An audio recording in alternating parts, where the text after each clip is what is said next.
ഡൽഹിയിലെ ജന്തർ മന്ദിറിൽ സോനം വാങ്ചുക് നിരാഹാരം ആരംഭിച്ചിരിക്കുന്നു. കഴിഞ്ഞ ദിവസത്തെ വാർത്ത. ഒരു ജനറൽ സ്റ്റഡീസും കറണ്ട് അഫയേഴ്സും ഒക്കെ പഠിക്കാൻ ആഗ്രഹിക്കുന്ന നാം സ്റ്റുഡൻസ് ഈ ഒരു വാർത്ത കാണുമ്പോൾ ഇതിനെ എങ്ങനെയാണ് സമീപിക്കേണ്ടത്, ഈ ഒരു തലക്കെട്ട് കാണുമ്പോൾ അതുമായി ബന്ധപ്പെട്ട് തന്നെ പ്രധാനപ്പെട്ട 4 പോയിന്റുകൾ കൂടി നമ്മൾ ഓർത്തിരിക്കണം.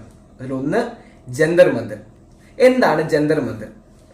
അംബറിലെ രജപുത്ര രാജാവായിരുന്ന സവായ് ജയ് സിംഗ് രണ്ടാമൻ അദ്ദേഹം പണി കഴിപ്പിച്ച 5 ജ്യോതിശാസ്ത്ര നിരീക്ഷണ കേന്ദ്രങ്ങൾ, വാന നിരീക്ഷണ കേന്ദ്രങ്ങളായിരുന്നു ജന്തർ മന്ദിർ.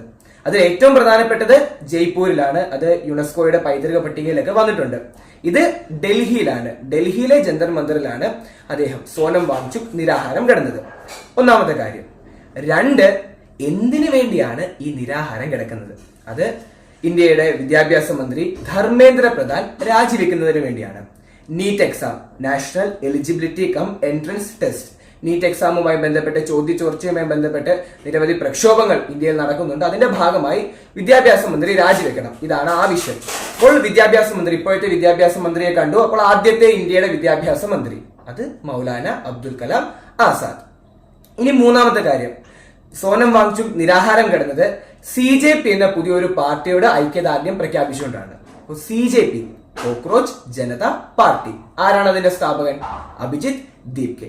ഇനി ഏറ്റവും പ്രധാനപ്പെട്ട 4ാമത്തെ കാര്യം, ആരാണ് സോനം വാങ്ചുക്? അദ്ദേഹം ഒരു എഡ്യൂക്കേഷണൽ ആക്ടിവിസ്റ്റ് ആണ്, പരിസ്ഥിതി പ്രവർത്തകനാണ്. അതുപോലെ തന്നെ ലഡാക്കിന് കൂടുതൽ സ്വയംഭരണം നൽകണമെന്ന് ആവശ്യപ്പെട്ടുകൊണ്ടുള്ള പ്രക്ഷോഭങ്ങളാണ് അദ്ദേഹം നടത്തുന്നത് കണ്ടു.